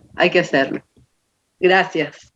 Gracias, Silvia. Tengo a Edgardo y también tengo un comentario de Amado. Mátense entre ustedes a ver quién quiere comentar. No, si estoy primero yo. Eso me gustó. Bueno. ¿Qué tiene que ver que sea Amado? Yo también soy Muy bien. Cada uno tiene. Y con Amado no hablamos nunca, aparte. Bueno, no, yo quería hacer una nota, una sensación que me atravesó y que me disparó una serie de ideas. De ideas no, de ocurrencias seguramente circunstanciales, pero por ahí alguna de ellas logra con el curso de las cosas convertirse en una idea. Roberto insistió muchas veces y de diferentes maneras en sus distintas intervenciones, sobre todo en la primera, en la existencia de un actor que no está y de un espacio que está vacío. Y yo creo que esas dos cuestiones constituyen la trama de la política. Esas ausencias y ese vacío no lo reemplazan las propuestas sectoriales, las propuestas corporativas. Che, inviertan acá, che, paguen esto, che, hagan lo otro. Porque eso es una práctica a la que estamos asistiendo y es un problema. Yo entiendo todos los condicionantes que hay, ¿no? No quiero arrogarme la autoridad para decir por qué no hacen tal cosa o no hace tal otra el gobierno, cosa que es muy común entre nosotros. Nuestras mesas de café suelen circular en ese registro. Quiero salir de ese registro y decir, para tratar de ilustrar, yo quería volver a acercarnos a la memoria de una etapa de la política desgraciadamente frustrada, desgraciadamente violenta y desgraciadamente regresiva, que fue el espacio del regreso de Perón a la Argentina y de los esfuerzos que hizo Perón en términos políticos por instalar en la conciencia popular argentina, en la conciencia nacional argentina, el momento en el que estaba el país y qué se necesitaba qué necesitaba hacer la Argentina para constituirse en un país soberano, integrado al mundo y demás. Y fue el momento del famoso modelo argentino para el proyecto nacional, un documento que todo el mundo le hace la venia y lo saluda y lo registra en la mejor memoria literaria, digamos así, pero que no tuvo consecuencias por razones bastante fáciles de entender, entre otras la muerte casi inmediata de Perón. Menos de un mes después de esa intervención moría Perón, y después lo que ocurrió no hace falta que lo memoricemos. Pero a mí me parece que el punto en el que estamos, esta intervención de Roberto, con esta crudeza en la que se habla de lo que para mí es esencial, la construcción de un actor político colectivo, multisectorial, nacional, democrático y popular. Y eso no se puede hacer sobre la base de hablar hoy con un sector empresario, mañana con otro sector. No digo que no haya que hablar, no estoy haciendo semejante propuesta, pero digo, no es un rompecabezas que hay que ir armando solamente desde lo particular y desde lo corporativo. Hay que, me parece, superar el silencio político al que por razones de lo más diversas se ha autorrestringido el gobierno. Algunas razones son fáciles de explicar: la ausencia de la posibilidad de la movilización, la pandemia, las urgencias. Yo no quiero hacer abstracción, porque a veces es común que se hagan esas abstracciones, y depositar la carga de nuestra ansiedad a una especie de crítica utópica a lo que tendría que ser el gobierno. Yo no creo que sea ninguna utopía. A lo mejor habría que inventar un aniversario, ¿no? Porque nosotros tuvimos el centenario. Yo creo que ahí el centenario se convirtió en un hecho político fundante. Gigantesco. Hay una Argentina antes del centenario y otra Argentina después del centenario. Ahora no estamos cerca de ninguna fecha patria de esa envergadura. Habría que pensar, los aniversarios en general son creaciones de la política también, ¿no? Seguramente en algún año 22 ocurrió algo muy importante que pueda ser motivo de una recuperación. O el año 72 que volvió Perón, el 50 aniversario del regreso de Perón. ¿Viste? Enseguida aparecen los aniversarios. Los aniversarios no son cosas que están ahí, son cosas que la política puede inventar. Y entonces decir, esta idea de Roberto, de los 5 años, a mí me pareció muy fuerte, muy potente. Tenemos negociada la deuda, tenemos aire, tenemos posibilidades de abrir un periodo distinto. Y entonces decirlo así, no el ministro de Economía, el presidente de la República, decir, Argentina está en este lugar y tiene que decidir en qué dirección va. Y ahí empezamos a desgranar una serie de propuestas concretas que ilustren la idea de que Argentina necesita necesita lo que Cristina dijo en su tercera certeza, en octubre del año pasado, septiembre, octubre, no me acuerdo, del año pasado, las 3 certezas, cuando dijo, no se sale de la economía bimonetaria, que según nos hizo notar Ricardo Aronskin, salir de la economía bimonetaria no es otra cosa que luchar por conseguir nuestra independencia económica. Y Cristina dijo, esto no se logra sin un amplio acuerdo de sectores políticos, sociales, empresariales y mediáticos, le agregó Cristina, como para que no quede duda de la agresividad y del carácter político utópico que tiene esa propuesta. Porque lo utópico, si lo dice cualquier persona, dice que qué lindo sería que las cosas sean así, no pasa nada. Pero si lo dicen los grandes hombres de Estado, los grandes símbolos de la democracia, del pueblo argentino, pueden producir efecto. Y después, claro, eso no termina en una apelación romántica. Después se pasa al detalle. cómo queremos que sea nuestro agro, cómo queremos que el agro se conecte con la industria, cómo queremos que sean nuestras relaciones laborales, cómo queremos que sea la educación, cómo queremos que sea la integración regional y mundial. Yo creo que está maduro eso.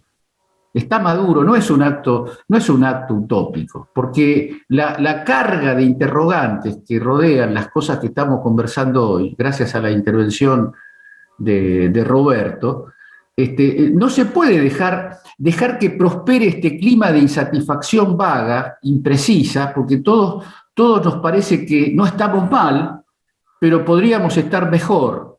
Y entonces, bueno, la comunicación, hay que comunicar mejor. Siempre hay una especie de salida técnica a problemas que no son técnicos, que son problemas políticos, problemas de decisión político. Yo creo que sería lindo pensar y empujar una dirección de esta. Es una especie de nueva constitución, entre comillas, sin llamarla así para no despertar las iras que permitirían llevar la discusión a otro terreno, pero yo si fuera por una expresión de deseo, me gustaría que esos 5 años nos permitieran también hablar de la propiedad de la tierra, por ejemplo, qué sé yo. Pero yo sé que esto sería muy crítico, muy complejo. Pero encontrar las cosas sobre las que sí podemos actuar en términos inmediatos y convocar, porque eso hace que los que no quieren poner el hombro, por lo menos tengan que pensar un poco.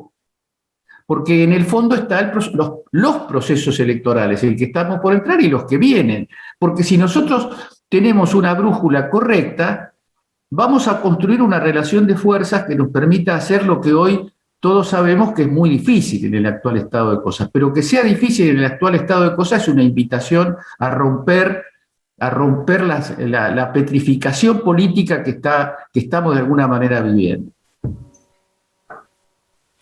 Roberto. No, bueno, primero le agradezco a Edgardo el lugar que me pone.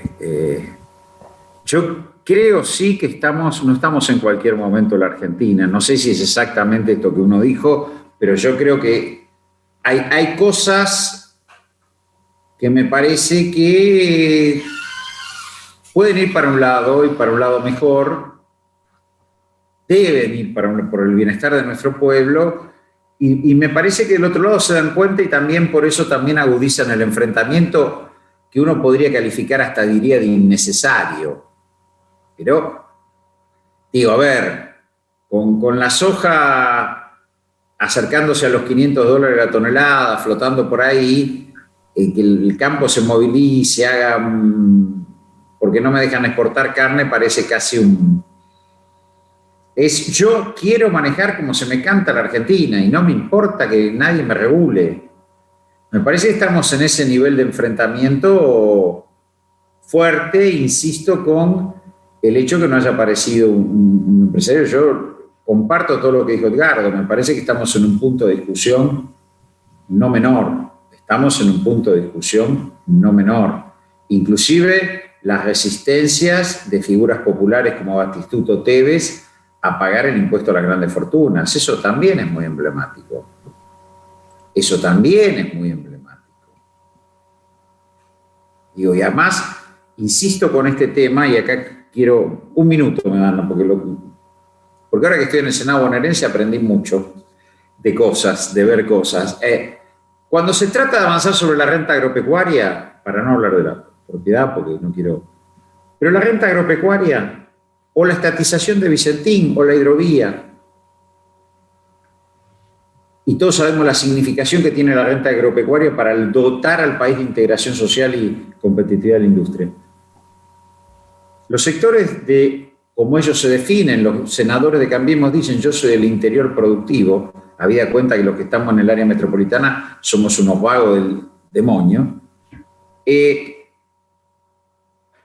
se movilizan, sacan sus camionetas, sus tractores, se movilizan. Si tiene un intendente afín, se pone al frente de la movilización. A veces ni siquiera son muchos ni numerosos. Ahora, cuando se cierra una fábrica en el área metropolitana, no se moviliza nadie. Y esta costumbre, este desequilibrio que se ve entre se cierra una fábrica y se abren comedores, y bueno, incluso a veces la propia dirigencia política, cuando las cosas dan bien, inauguro la fábrica, cuando dan mal, inauguro comedores. Con la cohesión que hay enfrente, aunque son minoritarios, hoy esto está agudizado. Yo viví lo que fue la discusión de la primera ley impositiva de Axel, que modificaba la renta agropecuaria levemente, y sin embargo fue un enfrentamiento muy duro. Entonces, y un gobernador que recién llegaba. Me parece que estamos en un punto de esos. Y cuando insisto con el tema del país industrial, no hay destino para la Argentina, un país de 45 millones de habitantes, 2.800.000 kilómetros cuadrados, si no es un país industrial. No hay destino, digo, no. Millones de personas aglomeradas en áreas metropolitanas donde la lógica esta de que me molesta a la gente porque yo necesito explotar los recursos naturales está vigente hoy más que nunca, con un desprecio a los argentinos. Entonces me parece que estamos en un punto de esta discusión. Comparto lo que dice Edgardo.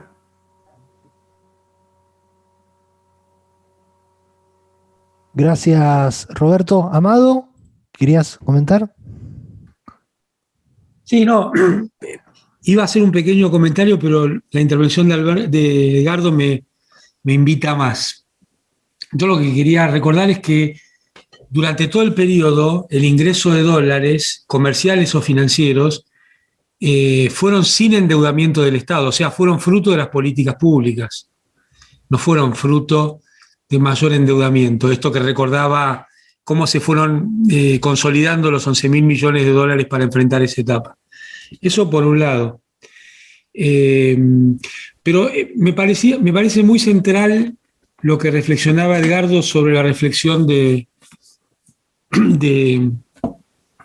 Roberto, que me parece que es un punto de confluencia con un poco lo que señaló Pablo y también lo que señaló Ricardo, que es: no puede haber políticas sectoriales si no hay política, un sentido político del gobierno, una épica, una retórica, una invitación a la sociedad a algo. Me parece que este punto no está suficientemente desarrollada y quiero reflexionar, compartir una reflexión sobre el supuesto problema joven que empieza a aparecer. Como si el voto de los jóvenes podría ser una cuestión separada del sentido del gobierno en una circunstancia como la actual o como otras, ¿no? Porque hoy pareciera que un poco el problema es, parece que los jóvenes no van a acompañar, yo agrego tanto, al kirchnerismo como en otras etapas. Y en la elección 2023 va a haber personas que nacieron en el 2007, o sea, en el primer gobierno de Cristina. Y acá quiero compartir algo, ¿no? Que el gobierno parece que le llegaron estos informes, estas encuestas, estos focus groups, etcétera, etcétera, y está dispuesto a encarar políticas para los jóvenes. Me parece que eso está al borde de ser grotesco. Por dos motivos. Primero, ¿dónde se va a enmarcar la política para los jóvenes? Segundo, ¿cuáles son los prejuicios que le dicen a los grandes cuáles son las políticas que los jóvenes pretenden? Si el gobierno no tiene un sentido totalizador, ninguna política tiene efecto.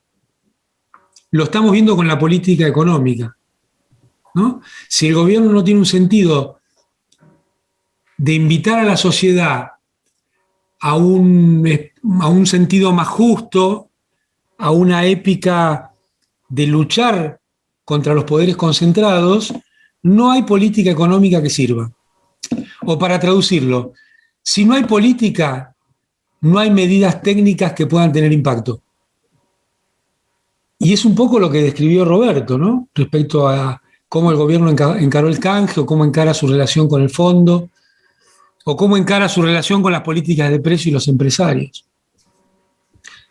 Me parece que hay un punto que no se le está prestando atención, que es, claro, se bastardeó tanto la palabra relato, que me parece que no se le da el adecuado lugar. Pareciera, no sé, acá está Américo, y yo no me voy a animar a hablar de filosofía, o Rocco, pero pareciera que quien es capaz de construir un relato creíble y que sea acompañado por los pueblos es capaz de hacer políticas que lo transformen. De otra manera no hay ninguna posibilidad. Porque que no tener un relato implica aceptar el relato vigente. Y aceptar el relato vigente implica decir, che, no se puede hacer nada. Incluso uno escucha a veces en funcionarios, ¿no? Bueno, esto es lo que se puede hacer. Ya ahí hay un comienzo que es un final. No es ningún comienzo. Y me parece que en este tema de los jóvenes puede ser particularmente nocivo y grotesco tener políticas para los jóvenes. Hay que tener políticas, dentro de las cuales hay algunas medidas que son para los jóvenes, pero me parece que si en un mundo tan desigual y tan injusto, si no hay una política de la rebeldía, si no hay una política de levantarse ante la injusticia, ¿qué sentido puede tener darle plata a alguien para que grabe un disco? No le veo a eso. ¿O quién es el que dice que a los jóvenes les importa el medio ambiente? ¿De dónde salió? Me parece que hay más una disposición a adoptar una agenda de clase media urbana y atribuírsela a los jóvenes que dejar a los jóvenes hablar para pensar qué es lo que quieren. Y a mí me parece que en una situación global como la actual, la agenda de reclamos y necesidades es muy transversal en términos etarios. No es transversal en términos de género, y ahí el gobierno acierta. Pero me parece que es muy transversal en términos etarios. Y son, como dije, me parece, no tengo una certeza. Pero cuando no hay un sentido, cuidado con el impresionismo, cuidado con las pequeñas pinceladas, ¿no? Que pueden no conformar ningún cuadro. Bien, si querés, Roberto, tengo un par de comentarios también y vamos recopilando todas estas cuestiones para el final. Primero de ellos, un amigo de la casa, coordinador, José Mazzoni, ex fiscal y ex primer titular de la Oficina Anticorrupción. José, querido, buenas noches. Habilitate el micrófono y adelante. Juez. Bueno, gracias, Juan. Juez, no fiscal. Ah, dije fiscal, perdón, me equivoqué. No, todos nos equivocamos, pero yo quiero decir que es juez. Perdón. Sí. Ante todo, fui juez. Sí, fue la vocación de mi vida. No, me parece riquísimo la intervención de Roberto Feletti y las posteriores también, por cierto. Yo muy brevemente quería decir que la descripción que hizo de los 5 años que tenemos por delante y su contenido, no lo voy a repetir, la uno a esto del vacío de interlocutores a nivel empresarial. Yo creo que estoy seguro que en política vacíos no hay. Si ese sujeto está es porque no existe. Si no está, porque no hay. Y entonces me parece que en ese agujero, que nos parece a nosotros agujero, en realidad lo que tenemos que ver es la oportunidad de lo que muy bien describió Bergardo, y también recién Amado, la oportunidad política de un discurso, de un relato, de una épica, de una utopía, como quieran llamarla, pero que muestre las posibilidades que Roberto, vos marcaste, hay para transitar estos 5 años en favor de todos los que están perjudicados por las políticas, por la concentración que sube los precios, que sube la inflación, que le interesa ante todo tirar abajo el gobierno popular, nacional, democrático, porque su objetivo es, ya lo sabemos, es solamente ganar dinero y la patria y los pueblos y todo no nos interesa absolutamente nada. Eso teníamos que relatarlo, decirlo con mucha claridad, mostrando esas enormes posibilidades que yo perdóname, te tuteé, pero te agradezco, Roberto, me presentaste como una perspectiva realmente muy estimulante para los próximos 5 años si la sabemos aprovechar. Eso no me quería decir. Bueno, gracias, José, por tus apreciaciones, sí. Nada, te lo agradezco. Yo creo que no estamos en cualquier momento en la Argentina, digo, y me parece que es clave generar este debate. El tema que también el Estado, y ahora en relación con lo que dijo Amado, no es un enteleque, es la expresión de una coalición político-social que en un momento determinado lo toma como herramienta para ejecutar unas políticas. Estoy diciendo una obviedad. Y esto es lo que no aparece hoy. Yo creo que la coalición llegó con algunas ideas de lo que podía ser esa cohesión social y uno la encuentra y en parte es lo que dice Amado, empieza a sacar una escopeta y trata de cazar un pato. Bueno, hagamos política para los jóvenes, hagamos política. Está bien la política de género, esa fue correcta, porque ahí hay una discusión transversal de lo que es el sometimiento de la mujer a lo largo de... Pero el tema de los jóvenes también es como que no hay una coalición, no tengo el actor joven, no tengo el actor empresario, eso es lo que está pasando y me parece que tiene que ser rediscutido esto. Pero tiene que ver también, y acá vuelvo a compartir con Amado, política, funcionarios que se hagan cargo, yo no voy a decir que funcionen porque voy a repetir lo de Cristina, pero que se hagan cargo de que son ministros, son secretarios de Estado y van en base a una concepción política con una conducción política. El no se puede, yo no recuerdo, y no solo con Amado, estando en los gobiernos de Cristina, pero estando con Amado, nunca se nos ocurrió pensar no se puede tal o cual cosa. Íbamos, qué sé yo, o él iba. No era un no se puede. Digo, el enfrentamiento con Redrado fue un enfrentamiento duro, por el uso de las reservas para pagar deuda. No fue una cosa muy sencilla o un problema de egos entre dos funcionarios como algunos quisieron presentar. Fue un enfrentamiento muy duro. Tenía que ver con el hecho de cambiar el destino de las reservas internacionales, no para financiar la fuga de capitales, sino para bajar pasivos de la Argentina. Digo, pero había convicción y decisiones, Amado, qué sé yo. Me parece que digo, si tenemos una discusión con el empresariado, bueno, me parece que hay que encararla y abordarla. Porque yo creo que están dadas las condiciones para un despegue de Argentina muy, muy potente y muy fuerte. A lo mejor se produce, ojo, hay que ver después de las elecciones. Pero bueno, mientras tanto vamos a tener los jaques. Tal cual. Quería destinar esta última parte ya del encuentro para darle la palabra a un habitual participante y coordinadora de políticas de género y derechos humanos de la FIP. Estoy hablando de Judith Said. Judith, no sé si me escuchás. Buenas noches. Hola, ¿qué tal, Juan? Hola, Amado. Hola, Roberto. ¿Cómo te va, Judith? ¿Cómo estás? Bueno, gracias, Juan.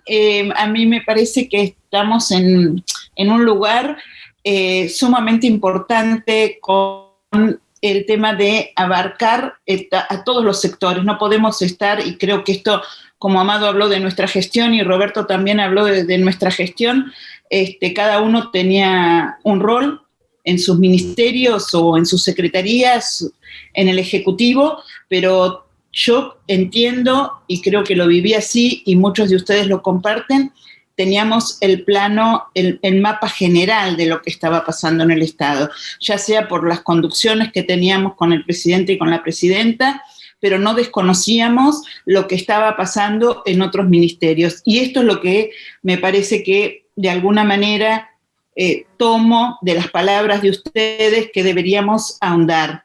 No se trata de tener una política para jóvenes o una política de género o una política de derechos humanos. Creo que todo el Estado en su conjunto tiene que tener eso como objetivo, trabajar mancomunadamente, trabajar articuladamente. Hay algo sumamente sencillo. Cuando uno sabe lo que hace, sabe cómo decirlo y decirlo.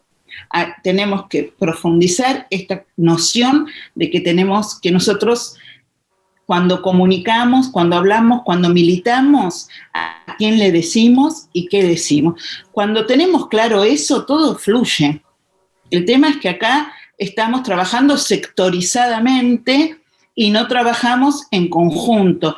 A mí me gusta rescatar esto porque con muchos de ustedes acá tuve experiencias muy interesantes y que han sido fructíferas, y yo creo que, no sé, José, tenés razón, nosotros pedíamos peras al olmo, y no porque fuéramos todos guevaristas, sino porque sabíamos que para hacer una política de inclusión y cumplir con los sueños de una patria libre y soberana, y como decía Silvia, mañana en el Día de la Soberanía, teníamos que pedirles peras al olmo. Y en esas peras al olmo estaba nuestra militancia y nuestra lucha. Y cuando Amado habla de cómo, o Roberto, de cómo se vivía la gestión, bueno, ahí lo que funcionaba era la militancia. Y creo que hoy deberíamos rescatar eso. Tenemos que rescatar eso. Y también lo tenemos que rescatar en el marco de estas diferencias que tenemos con muchas políticas que queremos que se apliquen y no se aplican, pero otras que sí vamos encaminando. Y creo que la voz nuestra, la voz crítica, y en esto le doy la derecha a Edgardo, es construcción de un Estado de derecho, la voz crítica. Nunca los estados con derechos para sus mayorías se han hecho sin voz crítica, en silencio. Siempre fue con la voz en alto, siempre fue reclamando y pidiendo, y eso no quiere decir ser opositor, eso quiere decir confluir en un Estado, confluir en un gobierno. Y por último, mañana termina la Campe por la Libertad de Milagros Sala. Creo que aún los 2000 días, aún habiendo tergiversado los protocolos de cuidado que nos han puesto, que tenemos como decreto y que queremos respetar y que sabemos que tenemos que respetar los cuidados, se ha hecho una Campe ejemplificador. Creo que muchas organizaciones de militantes y muchos movimientos se han sumado al reclamo de Libertad Milagros Salas, y esto quiero decir que me parece un tanto positivo, sobre todo en una provincia como Jujuy, compañeros, donde Blaquier es el dueño, el amo de esa provincia y que ha sometido a esa provincia con secuestro, muerte y desaparición. Y creo que todo tiene que ver con todo está concatenado, y tenemos que profundizar claramente esta unión en la que nos tenemos que encontrar cuando presentamos estas políticas en las cuales tenemos muchas divergencias, pero también sabemos que hay un camino en construcción, y que además sabemos también que queremos que ese camino en construcción nos lleve a la victoria, a la libertad de nuestros presos, a la justicia social y a la soberanía política. Así que bueno, muchas gracias por darme este cachito de intervención y de saludar a mis compañeros y amigos. Muchísimas gracias a vos, Judith, por esta intervención. Y bueno, no sé si te parece, Roberto, si querés retomar estas cuestiones finales para hacer unos comentarios, si te parece, a modo de cierre, desde ya estamos en los últimos minutos del encuentro. Me quedé con ganas de escucharla a Natalia Salvo, escucharlo al profesor Mario Toer, a Rocco Carbone, en fin, pero bueno, tenemos muchos actores y podemos quedarnos hasta mañana a las 4 de la mañana. Sí, Roberto, Juan, sí, está Néstor Dale, Vicente, Amado. me parece también. Néstor Vicente está, ¿no? sí, me olvidé de mencionar que está Néstor Vicente, un dirigente político, Histórico, gran dirigente amigo. político del espacio de la izquierda nacional. Está con el video tachado y con el video muteado, pero bueno, si quiere. Mucha alegría y comentar. orgullo que esté compartiendo. En la próxima lo hacemos hablar a Néstor. Ahí está, bueno, ya está hecho el reclamo, Néstor. Así que si querés sumar tu comentario, activate el micrófono, si no, para la próxima. A ver. Me parece que no lo habilita. Ahí está. Ahí está, ahí está. Vengo a escuchar, me siento enormemente identificado con lo que escucho siempre en el grupo. Realmente un afecto enorme me une a cada uno de los integrantes de este encuentro que no conocía. Un amigo me pasa jueves a jueves el link y bueno, seguiré escuchándolos. Muchas gracias, Roberto, Amado, que creo que con Amado no he tenido nunca la ocasión de abrazarlo, pero habrá alguna oportunidad. Hay un amigo, Robbie, que te conoce mucho y que a partir de él aprendí a quererte. Moca es un viejísimo amigo. Gracias por mencionarme, no hacía fácil. ¿Cómo viejísimo, Néstor? No, un antiguo, un enorme. Un caminador de espacios comunes. Realmente me siento muy, muy identificado. A partir del conflicto con el campo me sentí kirchnerista desde fuera de una militancia concreta. Siempre desde afuera, todavía uno es un poquito más punzó porque no conoce los entretejidos de las imperfecciones, de los egoísmos, ¿no? O sea que desde afuera siempre uno es mucho más radicalizado, en esta cosa de sentir que el kirchnerismo fue un hecho novedoso, puntual. Yo vuelvo a la política, al menos de sentirme apasionado por la política, con el kirchnerismo. Soy candidato en el 89, no viniendo de una formación de izquierda, yo no tengo una formación de izquierda, soy un candidato de una circunstancia en donde la izquierda pudo haber tenido una presencia diferente. Después viene el menemismo, en donde realmente siento, la izquierda destruida, y realmente, con mucho amor a muchísima gente que milita en la izquierda, se ha convertido casi religiosa, porque ha perdido el sentido de la realidad. No, y creo que hoy lo primero que hay que saber en qué veredas está, ¿no? Creo que esto es irreversible. Me parece que la grieta es un estado en el cual tenemos que aprender a pelear seriamente. Y por último, en realidad, gracias por escucharme, Dominus non sum dignus, diría, volviendo a mi primera experiencia que fue religiosa, diría que la derecha nos ha dominado ostensiblemente o subrepticiamente, pero siempre nos ha dominado. Ese es el tema, porque ni cuando ganamos tenemos el poder, ¿no? Hoy no tenemos el poder, ¿no? Bajamos en un ascensor y podemos escuchar a un desubicado diciendo una grosería, lo que entendemos una grosería, y si nosotros dijéramos una cosa contrapuesta a él entendería una cosa horrible, inadecuada, casi propia de locura. Es cierto que vivimos en Buenos Aires, uno de los peores distritos. Gracias, Juan, por esta mención innecesaria. Hace meses que tengo el gusto de escucharlos, realmente enormemente. Gracias.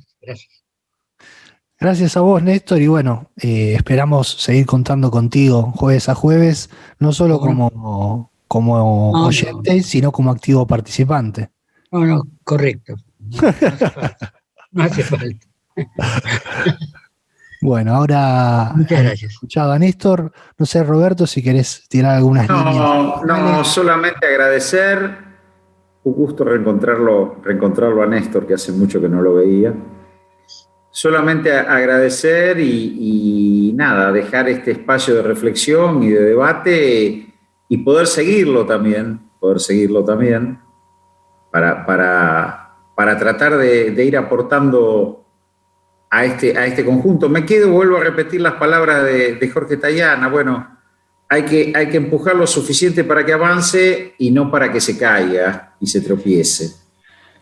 Y tomándolo de Néstor, creo que también hay que tener en cuenta que hay un sector de la élite oligárquica que ha instalado un actor social violento, que no quiere discutir nada, solamente sacarnos del medio. Entonces, bueno, eso también hay que tenerlo en el tintero cuando estamos haciendo. Pero bueno, yo nada más despedirme, a pedir por la libertad de todos los presos políticos, hacer mías las palabras de Judith.